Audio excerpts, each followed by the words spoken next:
अच्छा जी, तो हमने ये देखा कि किस तरह से एप्लीकेशन एक बनाई जाती है और उसको व्यू किया तो हमें पता चला भाई ये हमारा ASP.NET का पेज है। ठीक है, अब बात शुरू करते हैं कि भाई हम अपना पेज कैसे बनाएंगे। तो देखिए, जो सिंटैक्स ASP.NET MVC यूज़ कर रहा है MVC 5 के बाद से, वो है CSHTML, C#HTML। बेसिकली ये रेजोर का सिंटैक्स है। आप यहाँ देख रहे होंगे @ का साइन लगा हुआ है, उसके बाद डायरेक्ट एक वेरिएबल वैल्यू दी हुई है, उसके बाद फिर सीधी HTML चल रही है। ठीक है, ये बेसिकली आपकी जो है वो रिजोर्स सिंटैक्स है। ठीक है, आप यहाँ से HTML का पेज है, सीधा सीधा आप HTML जो लिखेंगे वो नज़र आएगा। डायनामिक काम करने के लिए आप जो है वो रिजोर्स सिंटैक्स का इस्तेमाल करेंगे या रेजर सिंटैक्स का इस्तेमाल करेंगे। ठीक है जी, अब बात कर लेते हैं होम के कंट्रोलर पर आकर। ठीक है, देखिए होम का कंट्रोलर है, इसमें इंडेक्स का एक्शन है जो कि व्यू रिटर्न कर रहा है, अबाउट का एक्शन है व्यू रिटर्न कर रहा है, कॉन्टैक्ट का एक्शन है व्यू रिटर्न कर रहा है। ठीक है, इसमें कुछ ये व्यू बैग है, फिर ये इसकी हम बात करेंगे बाद में कि ये व्यू बैग वगैरह क्या होते हैं। ये बेसिकली कंट्रोलर से व्यू की तरफ डेटा भेजने के लिए होता है, हम इसको देखेंगे। तो मैं फ़िलहाल जो एक काम करने लगा हूँ, मैं अपनी एप्लीकेशन में पहले होम के अंदर ही एक एक्शन बनाता हूँ। मतलब मैं अपना पेज बनाने लगा हूँ, समझें, पब्लिक एक्शन रिजल्ट। ठीक है, एक्शन रिजल्ट का मतलब है कि ये कोई ना कोई व्यू रिटर्न करेगा और नाम मैंने रख दिया अपना। ठीक है भाई, तो अब जब मैं इसको लिखता हूँ तो ये एरर दे रहा है अनटिल ये कुछ रिटर्न ना करे। जब हम रिटर्न करेंगे, क्योंकि ये एक्शन रिजल्ट है तो इसके लिए कोई ना कोई व्यू रिटर्न करना ज़रूरी है। अब मैं चाहता हूँ नहीं भाई व्यू रिटर्न ना करे, बल्कि लिखा हुआ आ जाए अपना यूसुफ। ठीक है, तो देखिए ये इस वक्त एरर है कि ये स्ट्रिंग रिटर्न नहीं कर सकता। मैंने इसकी रिटर्न टाइप स्ट्रिंग कर दी, जिस तरह हम नॉर्मल C# के मेथड में करते हैं, पब्लिक स्ट्रिंग अफनान। ठीक है भाई, तो मैं एक्चुअली आपको बताना चाह रहा हूँ कि ये जो एक्शन रिजल्ट है ये भी मेथड ही है। मैंने अफनान का मेथड लिखा है जो रिटर्न क्या करके दे रहा है मुझे, अफनान यूसुफ। अब मैं एप्लीकेशन चलाता हूँ, एप्लीकेशन मैंने रन की, देखो एप्लीकेशन चल गई। ये होम के अंदर इंडेक्स का व्यू है।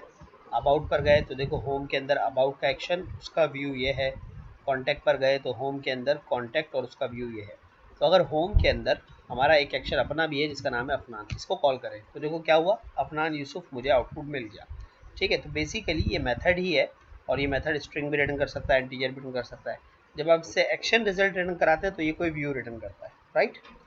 तो ये मैं एक्चुअली आपको दिखाना चाह रहा था कि इस तरह से हम अपना एक्शन कोई भी बना सकते हैं। अगर मुझे अपना पेज बनाना है, फॉर एग्जांपल मुझे अफनान का पेज बनाना है होम के कंट्रोलर के अंदर ही, तो मैं एक्शन रिजल्ट लूँगा। ठीक है, और अफनान जो है वो रिटर्न करेगा अब एक अदद व्यू को। जब ये एक व्यू को रिटर्न करेगा, बेसिकली व्यू होना चाहिए आपके पास, अगर व्यू नहीं है तो एरर आ जाएगा। ठीक है, तो देखें व्यू कहाँ होना चाहिए अफनान का व्यू, ये होम के कंट्रोलर के अंदर। तो देखें व्यूज़ में गए, जहाँ पे पेजेस हमारे होम के अंदर, यहाँ पर हम एक व्यू बना लेते हैं। मैंने राइट क्लिक किया और मैंने एक अदद ऐड किया व्यू। जब मैंने व्यू ऐड किया तो देखिए व्यू का नाम पूछा जा रहा है, तो अगर मैं व्यू का नाम अफनान ही रख दूँ, ठीक है, तो भी ये बस ये डायरेक्ट कॉल हो जाएगा, अफनान के एक्शन पे डायरेक्ट ही कॉल हो जाएगा। अगर कोई और नाम रखा तो मुझे फिर यहाँ पर व्यू के आर्ग्यूमेंट में नाम बताना पड़ेगा कि कौन सा व्यू कॉल करना है। फिलहाल मैंने अफनान रख दिया। टेम्पलेट के भाई कोई मॉडल वॉडल इस पर बाइंड करना है, मैंने कहा अभी ऐसा नहीं करना। अच्छा, इसका लेआउट पेज एक इस्तेमाल हो रहा है, यूज़ अ लेआउट पेज। ठीक है, लेआउट पेज यूज़ कर रहा है, लेआउट पेज जो हमारा ऑलरेडी एप्लीकेशन में चल रहा है, जिसमें से वो फुट हेडर आ रहा है और फुटर वगैरह आ रहा है। ठीक है, उस पर हम बाद में बात करेंगे लेआउट कैसे काम होता है। मैंने अफनान के इस व्यू को ऐड कर दिया। तो देखिए स्काफ होल्डिंग वो प्रोसेस है जिसकी मदद से व्यू जनरेट होते हैं। ठीक है, डायनामिक व्यू जनरेट होते हैं। देखो इसमें एक H2 इसने खुद ही लगा दिया जिसमें अफनान लिखा हुआ है, मैंने उसकी जगह पर लिख दिया अफनान यूसुफ।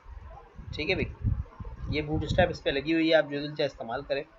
फॉर एग्जांपल मैंने यहाँ पर एक ऐसे ही पैराग्राफ का टैग लगा दिया, दिस इज़ टेस्टिंग। ठीक है, मैंने ऐसे लिख दिया। अब ये मेरा व्यू है। अब ये स्ट्रिंग रिटर्न नहीं कर रहा, बल्कि ये व्यू रिटर्न कर रहा है एक्शन रिजल्ट से। अब चला कर देखते हैं, एप्लीकेशन हमने रन की, यहाँ पर हमने आके अफनान के एक्शन को कॉल किया। अच्छा, अफनान का एक्शन कॉल हुआ तो देखिए अब की बार इस पर एक व्यू लगाया हुआ है बड़ा अच्छा, जिसपे टेम्पलेट भी है, फुटर भी है, हेडर भी है, और ये व्यू की वजह से ये जो हमने लिखा था व्यू में अफनान यूसुफ और दिस इज टेस्ट। ठीक है, ये हमारे व्यू का आउटपुट है, और बाकी जो ये हेडर फुटर वगैरह ये टेम्पलेट में से आ रहा है। देखिए होम का पेज है, ये अबाउट का पेज है, बिल्कुल सही, टेम्पलेट सब पे लगा हुआ है। कॉन्टैक्ट का पेज है, इस पर भी टेम्पलेट लगा हुआ है। ठीक है, और जो है हमारा एक्शन है अफनान के नाम का, वो भी हमें कॉल कर दिया। ठीक है, एक चीज़ हम फौरी तौर पर जो अभी सीख सकते हैं वो फ़ौरन कर लेते हैं। हमारे टेम्पलेट में होम अबाउट कॉन्टैक्ट लगा हुआ है, हम यहाँ पे अफनान का एक एंकर लगा लेते हैं। वो देखिए कैसे होगा, तो देखिए टेम्पलेट जो होता है हमारा वो बेसिकली शेयर्ड के अंदर, व्यूज़ के अंदर, शेयर्ड के अंदर लेआउट के नाम से ये टेम्पलेट हमारा है। ठीक है, ये लगा हुआ है, इसमें देखो हेड वेड बना हुआ है, बॉडी है। ठीक है, ये एंकर के टैग लगे हुए हैं एक्शन लिंक के नाम से। तो अगर मैं अफनान का एक्शन लिंक लगाना चाहता हूँ तो मैं इस एल को कॉपी कर लेता हूँ। इस एक्शन लिंक में है क्या क्या, देखिए सबसे पहले स्ट्रिंग में लिखा हुआ क्या आएगा, तो मैंने कभी लिखा हुआ वहाँ पर आएगा फॉर एग्जाम्पल फ्रंट एंड पे अफनान। अच्छा, एक्शन कौन सा कॉल होगा, मैंने कहा अफनान वाला, क्योंकि मैंने स्मॉल ए से लिखा है और कंट्रोलर का नाम होम ही है। ठीक है, एक ही कंट्रोलर है सारे। अब ये हम देखते हैं जाकर अपने टेम्पलेट में, तो देखेंगे एक अफनान का लिंक भी आ गया, इसको क्लिक कर रहे हैं, बिल्कुल सही चल रहा है, कॉन्टैक्ट अफनान। ठीक है भाई, होम का पेज। तो ये हमने एक नया पेज अपना बना लिया जो कि स्टैटिक की तरह का पेज है, लेकिन MVC के अंदर है। ठीक है, MVC के अंदर है। तो MVC में किस तरह से कि भाई एक्शन होते हैं, कंट्रोलर के अंदर एक्शन होते हैं, एक्शन व्यू रिटर्न करते हैं जिससे पेज नज़र आता है। This is what the work flow of ASP.NET MVC। ठीक है, इस तरह से वर्क फ्लो है ASP.NET MVC के एप्लीकेशन का।